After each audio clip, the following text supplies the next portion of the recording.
Law academy പ്രിൻസിപ്പലിനെ മാറ്റണമെന്ന വിദ്യാർത്ഥികളുടെ ആവശ്യം സർക്കാർ മുഖവിലക്കെടുക്കുന്നുവെന്ന് വിദ്യാഭ്യാസ മന്ത്രി. വിദ്യാർത്ഥികളുടെ ആവശ്യം സർക്കാർ പരിഗണിക്കും. സർവകലാശാലയുടെ റിപ്പോർട്ട് കിട്ടിയാലുടൻ നടപടിയുണ്ടാകുമെന്നും വിദ്യാഭ്യാസ മന്ത്രി അറിയിച്ചു.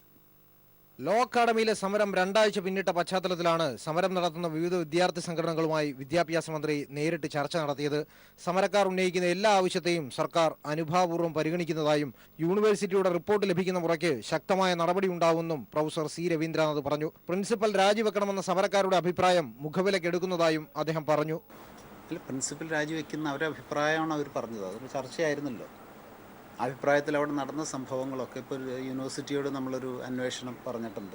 കേരള യൂണിവേഴ്സിറ്റി ഇന്നും നാളെ ആയിട്ടാണ് തോന്നുന്നു ഒരു അന്വേഷണം നടത്തിക്കൊണ്ടിരിക്കുകയാണ്. ആ അന്വേഷണത്തിൻ്റെ റിപ്പോർട്ട് സിൻഡിക്കേറ്റ് അംഗീകരിച്ച് സർക്കാരിന് തരും. അപ്പോൾ പല വസ്തുതകളിൽ നിന്നാണ് നമുക്കൊരു നിലപാടിലേക്ക് എത്താൻ കഴിയുള്ളൂ. ഇവരുടെ അഭിപ്രായം നമ്മൾ കേൾക്കുന്നു, അത് മുഖവിലേക്ക് എടുക്കുന്നു. സർക്കാരുമായുള്ള ചർച്ചയിൽ പ്രതീക്ഷയുണ്ടെന്നും എന്നാൽ ഉന്നയിച്ച ആവശ്യം അംഗീകരിക്കാതെ സമരത്തിൽ നിന്ന് പിന്മാറില്ലെന്ന് SFI സംസ്ഥാന പ്രസിഡന്റ് ജെയ്ക് സി തോമസ് പറഞ്ഞു. ചർച്ച സമ്പൂർണ്ണമായ പരാജയമാണെന്ന് ഞങ്ങൾ കരുതുന്നില്ല. ഞങ്ങൾ പൊതുവിൽ വിദ്യാർത്ഥികൾ ഉന്നയിച്ച മുഴുവൻ ആവശ്യങ്ങളും വിദ്യാഭ്യാസ മന്ത്രി കേട്ടു. ആദ്യവും പരമവും പ്രാഥമികവുമായ ആവശ്യം ഇവരെ ഒഴിവാക്കി നിർത്തുക എന്നുള്ളത് തന്നെയായിരുന്നു. അതിനെ സംബന്ധിച്ച് എത്രയും വേഗം പഠന റിപ്പോർട്ട് കിട്ടിയതിനു ശേഷം പരിഹരിക്കാമെന്നാണ് മറുപടി പറഞ്ഞത്. അപ്പോൾ ആ ഒരു തീരുമാനം ഉണ്ടാവുന്നതും വരെ ലോ അക്കാദമിയിലെ വിദ്യാർത്ഥി സമരം ശക്തമായി മുന്നോട്ടേക്ക് പോകുമെന്ന് ഞങ്ങൾ പറഞ്ഞു. സമരം ഇത്ര ദിവസം പിന്നിട്ടിട്ടും വേണ്ട ഗൗരവം സർക്കാർ കാട്ടിയില്ലെന്ന് ASF നേതാക്കൾ കുറ്റപ്പെടുത്തി. ഗവൺമെന്റ് നടപടിയെടുക്കണം. അതിനുശേഷം മാനേജ്മെന്റുമായി ഇനി ചർച്ച നടത്തി വിദ്യാർത്ഥി സംഘടനകളുടെ ആവശ്യം പരിഗണിക്കാമെന്ന വാദം അത് തെറ്റാണ്. ഇത്രയും ഗൗരവമായ ഒരു കുറ്റകൃത്യം ആരോപിക്കപ്പെടുന്ന ഒരു വ്യക്തിക്കെതിരായിട്ട് വളരെ കൃത്യമായ ഒരു നടപടി ഉണ്ടാവുമെന്ന് പ്രതീക്ഷിച്ചാണ് ഈ ചർച്ചയ്ക്ക് AISF വന്നത്. എന്നാൽ അങ്ങനെ ഒരു സമീപനം മന്ത്രിയുടെ ഭാഗത്തു നിന്നുണ്ടാകാത്തതിൽ ഞങ്ങൾക്ക് വിമർശനമുണ്ട്. സർക്കാർ ലക്ഷ്മി നായരെ സംരക്ഷിക്കുകയാണെന്ന് ആരോപിച്ച് ABVP ചർച്ചയിൽ നിന്നും ഇറങ്ങിപ്പോയി. ചർച്ചയിൽ KSU, MSF തുടങ്ങിയ വിദ്യാർത്ഥി സംഘടനകളും ലോ അക്കാദമിയിലെ വിദ്യാർത്ഥികളും പങ്കെടുത്തു. News bureau, Thiruvananthapuram. CPIM ബന്ധുത്വത്തിന്റെ പേരിൽ ലോ അക്കാദമി സമരത്തിൽ നിലപാടെടുക്കില്ലെന്ന് സംസ്ഥാന സെക്രട്ടറി കോടിയേരി ബാലകൃഷ്ണൻ. സമരത്തിൽ BJPക്ക് രാഷ്ട്രീയ താൽപര്യമാണെന്നും VS ലോ അക്കാദമിയിൽ പോയതിൽ തെറ്റില്ലെന്നും കോടിയേരി തൃശൂരിൽ പറഞ്ഞു. CPM ഇത് സംബന്ധിച്ച് ചർച്ച ചെയ്തിട്ടില്ല. ഏതെങ്കിലും ആളുമായിട്ട് വ്യക്തിപരമായ ബന്ധമുണ്ടോ കുടുംബ ബന്ധമുണ്ടോ നോക്കിയിട്ടൊന്നുമല്ല ഒരു പ്രശ്നത്തിൽ CPM നിലപാട് സ്വീകരിക്കുന്നത്. അത് സംബന്ധിച്ചിട്ടുള്ള പാർട്ടി എന്നുള്ള നിലയിൽ നടത്തുന്നൊരു സമരമല്ല. ഇവിടെ വിദ്യാർത്ഥി സംഘടനകൾ നടത്തുന്ന സമരമാണ്. ആ വിദ്യാർത്ഥി സംഘടനകൾ നടത്തുന്ന സമരത്തെ രാഷ്ട്രീയ മുതലെടുപ്പ് നടത്താൻ ചിലർ ശ്രമിക്കുന്നുണ്ട്. അപ്പം അത്തരത്തിലുള്ള രാഷ്ട്രീയ മുതലെടുപ്പിൻ്റെ ഒരു സമരമാക്കി മാറ്റാൻ പാടില്ല. അക്കാര്യത്തിൽ CPM ജാഗ്രത പാലിക്കും. ആവശ്യങ്ങൾ അംഗീകരിക്കുന്നതുവരെ ലോ അക്കാദമിയിൽ സമരം തുടരുമെന്ന് SFI. മറ്റു തരത്തിൽ വരുന്ന വാർത്തകൾ സമരത്തിന്റെ നിറം കെടുത്തുന്നതാണെന്നും SFI. പ്രിൻസിപ്പൽ സ്ഥാനത്ത് ലക്ഷ്മി നായർ തുടരുന്നതിൽ വിദ്യാർത്ഥികൾക്ക് താൽപര്യമില്ലെന്നും SFI വ്യക്തമാക്കി. വിദ്യാർത്ഥികൾക്ക് ആവശ്യമില്ലാത്ത വിദ്യാർത്ഥി വിരുദ്ധ നിലപാടുകൾ സ്വീകരിക്കുന്ന, വിദ്യാർത്ഥികളെ മാനസികമായി പീഡിപ്പിക്കുന്ന ഒരു അധ്യാപികയെ ഈ ക്യാമ്പസിന് വേണ്ട എന്ന നിലപാട് തന്നെയാണ് SFIക്കുള്ളത്. അതിനകത്ത് ഒരു മാറ്റം. ഇനി വരും ദിവസങ്ങൾക്കകത്ത് വിദ്യാർത്ഥികളെയും പൊതുജനങ്ങളെയും അണിനിരത്തിക്കൊണ്ട്, ബഹുഭൂരിപക്ഷം വരുന്ന വിദ്യാർത്ഥികളെയും പൊതുജനങ്ങളെ അണിനിരത്തിക്കൊണ്ട് ശക്തമായ പ്രതിഷേധ പരിപാടികൾക്കകത്ത് ഒരുപക്ഷെ ഈ പേരൂർക്കടയെ തന്നെ പേരൂർക്കടയ്ക്ക് താങ്ങാൻ കഴിയുന്നതിനേക്കാൾ വിദ്യാർത്ഥി ശക്തി കൊണ്ട്, വിദ്യാർത്ഥികളുടെ ബലം കൊണ്ട് ഈ സമരത്തെ വിജയിപ്പിക്കുന്ന രീതിയിലേക്ക് ആർജവത്തോടെ തന്നെ SFI സമരം ഏറ്റെടുത്ത് ഇതിനൊരു തീരുമാനമുണ്ടാകാത്ത പക്ഷം വരെ, അതിന് നിലപാടുണ്ടാകുന്നതുവരെ, കൃത്യമായി നടപടികൾ പരിഹരിക്കുന്നതുവരെ SFI സമരവുമായി മുന്നോട്ട് പോകും. ലോ അക്കാദമിയിലെ വിദ്യാർത്ഥി സമരത്തിന് ഐക്യദാർഢ്യവുമായി VS അച്യുതാനന്ദൻ എത്തി. കോളേജിന്റെ അധിക ഭൂമി സർക്കാർ ഏറ്റെടുക്കണമെന്നും വിദ്യാർത്ഥികളുടെ ന്യായമായ ആവശ്യം പരിഗണിക്കണമെന്നും VS ആവശ്യപ്പെട്ടു. സർക്കാർ തലത്തിൽ വൈകിട്ട് ചർച്ച നടക്കുന്ന സാഹചര്യത്തിൽ കോളേജ് തുറക്കാനുള്ള തീരുമാനം മാനേജ്മെന്റ് മാറ്റിവെച്ചു. ലോ അക്കാദമിയിലെ വിദ്യാർത്ഥി പ്രതിഷേധം രണ്ടാഴ്ച പിന്നിട്ട സാഹചര്യത്തിലാണ് ഭരണപരിഷ്കാര കമ്മീഷൻ അധ്യക്ഷൻ VS അച്യുതാനന്ദൻ വിദ്യാർത്ഥികൾക്ക് ഐക്യദാർഢ്യവുമായി സമരപന്തലിലെത്തിയത്. വിദ്യാർത്ഥികൾ നേരിടുന്ന പ്രശ്നങ്ങൾ അവർ VSനോട് വിവരിച്ചു. ലോ അക്കാദമി കൈവശം വച്ചിരിക്കുന്ന അധിക ഭൂമി സർക്കാർ ഏറ്റെടുക്കണമെന്നും വിദ്യാർത്ഥികളുടെ ന്യായമായ ആവശ്യം പരിഗണിക്കണമെന്നും VS ആവശ്യപ്പെട്ടു. ആവശ്യമുള്ളതിനേക്കാൾ കൂടുതൽ ഭൂമി കൈവശം വെച്ചുകൊണ്ടിരിക്കുന്ന ഇവരിൽ നിന്ന് ഗവൺമെന്റ് ഉടനെ തന്നെ ആ ഭൂമി തിരിച്ചെടുക്കുകയാണ് വേണ്ടത് എന്നാണ് എൻ്റെ അഭിപ്രായം. കുട്ടികളുടെ ആവശ്യങ്ങൾ തികച്ചും ന്യായമാണ്.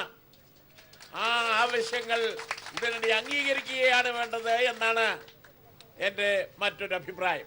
അതേസമയം സിൻഡിക്കേറ്റ് ഉപസമിതി ഇന്നും അക്കാദമിയിലെത്തി കോളേജിന്റെ രേഖകൾ പരിശോധിച്ചു. കഴിഞ്ഞ 2 ദിവസങ്ങളിലായി ഉപസമിതി വിദ്യാർത്ഥികളിൽ നിന്നും തെളിവെടുത്തിരുന്നു. വിദ്യാർത്ഥി പ്രതിഷേധത്തിന് ഐക്യദാർഢ്യവുമായി പ്രതിപക്ഷ ഉപനേതാവ് പി.കെ. കുഞ്ഞാലിക്കുട്ടി സമരപന്തലുകൾ സന്ദർശിച്ചു. ബി.ജെ.പി. നേതാവ് വി. മുരളീധരൻ 48 മണിക്കൂർ ഉപവാസ സമരവും കോളേജിന് മുന്നിൽ ആരംഭിച്ചിട്ടുണ്ട്. News bureau, Thiruvananthapuram. മറ്റക്കര ടോംസ് കോളേജിന് സാങ്കേതിക സർവകലാശാല നൽകിയ അഫിലിയേഷനിൽ തിരിമറി നടന്നതായി സർവകലാശാല രജിസ്ട്രാർ. തന്റെ ഒപ്പോ സീലോ ഇല്ലാത്ത അഫിലിയേഷൻ പേപ്പർ കോളേജിന് ലഭിച്ചതിൽ ദുരൂഹതയെന്ന് രജിസ്ട്രാർ ജി.പി. പത്മകുമാർ പറഞ്ഞു. അംഗീകാരം ലഭിക്കാനായി ടോംസ് കോളേജ് സർവകലാശാലയ്ക്ക് നൽകിയത് വ്യാജരേഖകളെന്നാണെന്ന് കണ്ടെത്തി. ടോംസ് കോളേജ് അഫിലിയേഷനെ ചൊല്ലി സാങ്കേതിക സർവകലാശാല തലപ്പത്ത് പൊട്ടിത്തെറി. വ്യാജ അഫിലിയേഷനടക്കം ടോംസ് കോളേജുമായി ബന്ധപ്പെട്ട എല്ലാ ഫയൽ രേഖകളും പീപ്പിളിന് ലഭിച്ചു. മറ്റക്കര ടോംസ് കോളേജിന്റെ അഫിലിയേഷൻ റദ്ദാക്കാനുള്ള അനുമതി ചോദിച്ച് സർവകലാശാല വിദ്യാഭ്യാസ വകുപ്പിന് കത്ത് നൽകിയതിന് പിന്നാലെയാണ് കോളേജിന്റെ അഫിലിയേഷൻ തന്നെ വ്യാജമാണെന്ന് രജിസ്ട്രാർ കണ്ടെത്തിയത്. ടോംസ് കോളേജുമായി ബന്ധപ്പെട്ട ഫയലുകൾ പരിശോധിച്ചപ്പോഴാണ് ഈ ഗുരുതര ക്രമക്കേട് കണ്ടെത്തിയത്.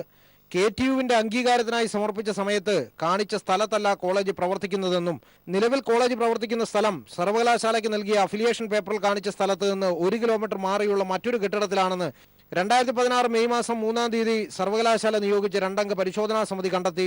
AICTE മാനദണ്ഡപ്രകാരം ഇത് വളരെ ഗുരുതരമായ കുറ്റകൃത്യമാണ്. എന്നാൽ ഈ ഗുരുതരമായ കണ്ടെത്തൽ മറച്ചുവെച്ച് സർവകലാശാല 2 ദിവസത്തിന് ശേഷം ടോംസ് കോളേജിന് ഒരു നോട്ടീസ് നൽകി. സർവകലാശാല രജിസ്ട്രാർക്ക് വേണ്ടി അസിസ്റ്റന്റ് രജിസ്ട്രാർ ഗോപിനാണ് കോളേജ് പ്രിൻസിപ്പലിന് നോട്ടീസ് നൽകിയത്.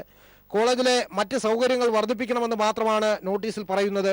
24 മണിക്കൂറിനുള്ളിൽ ചെയർമാൻ ടോംസ് നൽകിയ വിശദീകരണം അംഗീകരിച്ചുകൊണ്ട് 2016 മെയ് 11-ന് കോളേജിന് പ്രവർത്തനാനുമതി നൽകി.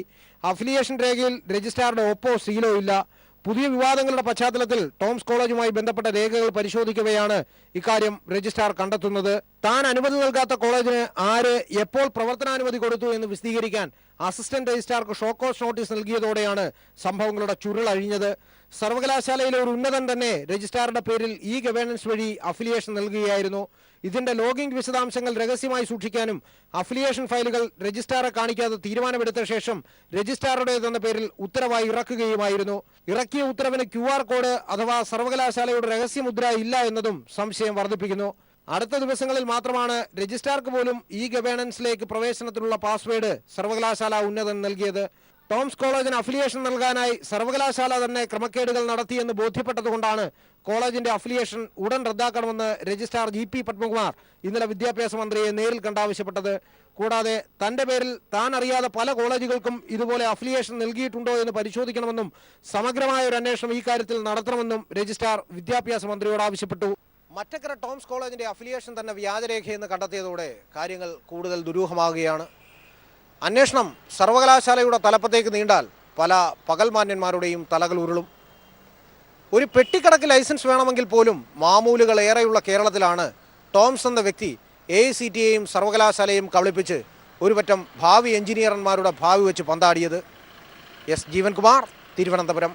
People TV impact. സാങ്കേതിക സർവകലാശാലയിലെ അഫിലിയേഷൻ തിരിമറിയിൽ വിജിലൻസ് അന്വേഷണത്തിന് മുഖ്യമന്ത്രി ഉത്തരവിട്ടു. വിദ്യാഭ്യാസ മന്ത്രി നൽകിയ അന്വേഷണ ശുപാർശ അംഗീകരിച്ചുകൊണ്ടാണ് മുഖ്യമന്ത്രി ഉത്തരവിട്ടത്. വ്യാജരേഖകൾ ചമച്ചാണ് ടോംസ് കോളേജ് അഫിലിയേഷൻ നേടിയതെന്നും ഇതിന് സർവകലാശാലയ്ക്കുള്ളിൽ നിന്ന് തന്നെ വഴിവിട്ട സഹായം ലഭിച്ചിരുന്നുവെന്നും പീപ്പിൾ TV റിപ്പോർട്ട് ചെയ്തിരുന്നു. സാങ്കേതിക സർവകലാശാലയിലെ അഫിലിയേഷൻ തിരിമറി നടന്നതായുള്ള വാർത്ത പീപ്പിൾ TV പുറത്തുവിട്ടതിന് തൊട്ടു പിന്നാലെയാണ് സംഭവത്തെപ്പറ്റി വിജിലൻസ് അന്വേഷണത്തിന് മുഖ്യമന്ത്രി ഉത്തരവിട്ടത്. രജിസ്ട്രാർ നൽകിയ റിപ്പോർട്ട് ഞെട്ടിപ്പിക്കുന്നതാണെന്നും സർവകലാശാലയിലെ ഉന്നതർ അറിയാതെ അഫിലിയേഷനിൽ തിരിമറി സംഭവിക്കാൻ സാധ്യതയില്ലെന്നും ഇതാകെ അന്വേഷിക്കണമെന്ന് വിദ്യാഭ്യാസ മന്ത്രി സി രവീന്ദ്രനാഥ് മുഖ്യമന്ത്രിക്ക് നൽകിയ കത്തിൽ പറഞ്ഞിരുന്നു. മന്ത്രി സി രവീന്ദ്രനാഥ് നൽകിയ വിജിലൻസ് അന്വേഷണ ശുപാർശ അടങ്ങിയ ഫയൽ അംഗീകരിച്ചുകൊണ്ടാണ് മുഖ്യമന്ത്രി അന്വേഷണത്തിന് ഉത്തരവിട്ടത്. നേരത്തെ വാർത്താമാധ്യമങ്ങളെ കണ്ട വിദ്യാഭ്യാസ മന്ത്രി ശക്തമായ നടപടി ഉണ്ടാകുമെന്ന് സൂചിപ്പിച്ചിരുന്നു. അത് പല പ്രശ്നങ്ങളും കുട്ടികൾ പറഞ്ഞത് ശരിയാണ് എന്നതിൽ റിപ്പോർട്ട് ചെയ്തിട്ടുണ്ട്. നടപടിയെടുക്കണം, ശക്തമായിട്ട് നടപടിയെടുക്കും. ആയിരിക്കാൻ അത് അന്വേഷണം നടത്തേണ്ടി വരും. സർവകലാശാലയിലെ രജിസ്ട്രാർ പോലും അറിയാതെയാണ് ടോംസ് കോളേജിന് KTUവിൽ അംഗീകാരം ലഭിച്ചതെന്ന വാർത്ത പുറത്തുവന്നത് സാങ്കേതിക സർവകലാശാലയുടെ വിശ്വാസ്യതയെ തകർത്തിട്ടുണ്ട്. ആർക്കും എളുപ്പത്തിൽ കൃത്രിമത്വം നടത്താൻ കഴിയുന്നതാണ് ഈ ഗവേണൻസ് സമ്പ്രദായം എന്നതാണ് ഇതാകെ തെളിയിക്കുന്നത്. സർവകലാശാലയുടെ പ്രവർത്തനത്തെപ്പറ്റി വിജിലൻസ് അന്വേഷണത്തിന് ഉത്തരവിട്ടത് ഉന്നതരുടെ ചങ്കിടിപ്പ് വർദ്ധിപ്പിക്കും. എസ് ജീവൻകുമാർ, തിരുവനന്തപുരം. പാമ്പാടി നെഹ്റു കോളേജിലെ വിദ്യാർത്ഥി ജിഷ്ണു പ്രണോയുടെ പോസ്റ്റ്മോർട്ടം റിപ്പോർട്ടിലെ വ്യാപക പിഴവുകൾ വ്യക്തമായി. പുതിയ തെളിവുകൾ പോസ്റ്റ്മോർട്ടം ഇൻക്വസ്റ്റ് റിപ്പോർട്ടുകൾ തമ്മിൽ വൈരുദ്ധ്യമുണ്ടെന്ന് തെളിയിക്കുന്ന ഫോട്ടോകൾ പുറത്തുവന്നതോടെ ഇത് സംബന്ധിച്ച ആക്ഷേപങ്ങൾ ശക്തമാവുകയാണ്. ജിഷ്ണു പ്രണോയുടെ മൃതദേഹ പരിശോധനയുടെ ചിത്രങ്ങൾ പുറത്തുവന്നതോടെയാണ് പോസ്റ്റ്മോർട്ടത്തിനെതിരെ വ്യാപക പരാതികൾ ഉയരുന്നത്. ഇൻക്വസ്റ്റ് സമയത്ത് പോലീസ് എടുത്ത ചിത്രങ്ങളിൽ ജിഷ്ണുവിന്റെ കണ്ണുകൾ അടഞ്ഞിരിക്കുകയാണ്. എന്നാൽ പോസ്റ്റ്മോർട്ടം സർട്ടിഫിക്കറ്റിൽ രേഖപ്പെടുത്തിയിരിക്കുന്നത് കണ്ണുകൾ പാതി തുറന്ന നിലയിലായിരുന്നുവെന്നാണ്. ഈ വൈരുദ്ധ്യങ്ങൾ കേസ് അട്ടിമറിക്കുന്ന ഭാഗമായാണെന്നാണ് ജിഷ്ണുവിന്റെ കുടുംബത്തിന്റെ പരാതി. ജിഷ്ണുവിന്റെ കഴുത്തിലും മൂക്കിലും ചുണ്ടുകളിലുമായി 4 മുറിവുകളെന്നാണ് പോസ്റ്റ്മോർട്ടം റിപ്പോർട്ടിലുള്ളത്. എന്നാൽ ഇൻക്വസ്റ്റ് സമയത്തെ ഫോട്ടോയിൽ കൈയിലും തുടകളിലും രക്തം കട്ടപിടിച്ചതുപോലുള്ള അടയാളങ്ങൾ കാണുന്നുണ്ട്. ഇത് മർദ്ദനമേറ്റതിന്റെ പാടുകളെന്നാണ് പരാതി. എന്നാൽ ഇത് മർദ്ദനമേറ്റല്ല, തൂങ്ങി മരിച്ചപ്പോൾ രക്തം കട്ടപിടിച്ചതാണെന്നാണ് പോസ്റ്റ്മോർട്ടം ചെയ്ത തൃശൂർ മെഡിക്കൽ കോളേജിലെ PG ഡോക്ടറുടെ മൊഴി. ഇത് സംബന്ധിച്ച് നേരത്തെയുള്ള കുടുംബത്തിന്റെ പരാതിയിൽ DME അന്വേഷണം നടത്തുന്നുണ്ട്. ജിഷ്ണുവിന്റെ കുടുംബത്തിന്റെ മൊഴി അടുത്ത ദിവസം രേഖപ്പെടുത്താനിരിക്കെയാണ് പുതിയ തെളിവുകൾ പോസ്റ്റ്മോർട്ടത്തിലെ അപാകത സൂചിപ്പിച്ച് പുറത്തു വന്നിരിക്കുന്നത്. News bureau, Kozhikode. പത്മ പുരസ്കാരങ്ങൾ പ്രഖ്യാപിച്ചു. ഗായകൻ KJ യേശുദാസിന് Padma Vibhushan, hockey team captain PR Sreejesh, Chemancheri Kunhiraman Nair, Parassala Ponnammal തുടങ്ങി 5 മലയാളികൾക്ക് പത്മശ്രീ പുരസ്കാരം. NCP നേതാവ് ശരത് പവാർ, BJP നേതാവ് മുരളി മനോഹർ ജോഷി, അന്തരിച്ച ലോക്സഭാ മുൻ സ്പീക്കർ PS ആഗ്മ എന്നിവർക്കും പത്മവിഭൂഷൺ. പരമോന്നത പുരസ്കാരങ്ങളായ പത്മ അവാർഡുകൾക്ക് ഗാനഗന്ധർവൻ KJ യേശുദാസ് അടക്കം 6 മലയാളികൾ അർഹരായി. പത്മശ്രീയും പത്മഭൂഷണും നൽകി രാജ്യം ആദരിച്ച KJ യേശുദാസിനെ ഇത്തവണ തേടിയെത്തിയത് പത്മവിഭൂഷൺ. NCP നേതാവ് ശരത് പവാർ, BJP മുതിർന്ന നേതാവ് മുരളി മനോഹർ ജോഷി എന്നിവർക്കും മരണാനന്തര ബഹുമതിയായി മുൻ ലോക്സഭാ സ്പീക്കർ PS ആഗ്മയ്ക്കും പത്മവിഭൂഷൺ പ്രഖ്യാപിച്ചു. തമിഴ് എഴുത്തുകാരനും രാഷ്ട്രീയ വിമർശകനുമായിരുന്ന ചോ രാമസ്വാമിക്ക് മരണാനന്തര ബഹുമതിയായി പത്മഭൂഷൺ സമ്മാനിക്കും. 5 മലയാളികളടക്കം 75 പേർക്കാണ് പത്മശ്രീ പുരസ്കാരങ്ങൾ. കലാരംഗത്ത് നൽകിയ സംഭാവനകൾ പരിഗണിച്ച് ചേമഞ്ചേരി കുഞ്ഞിരാമൻ നായർ, പാറശാല B പൊന്നമ്മാൾ എന്നിവർക്ക് പത്മശ്രീ നൽകി ആദരിക്കും.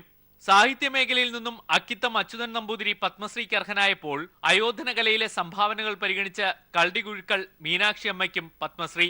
കായിക രംഗത്ത് മലയാളികളുടെ അഭിമാനമായ Indian hockey team captain PR ശ്രീജേഷിനും പത്മശ്രീ ലഭിച്ചു.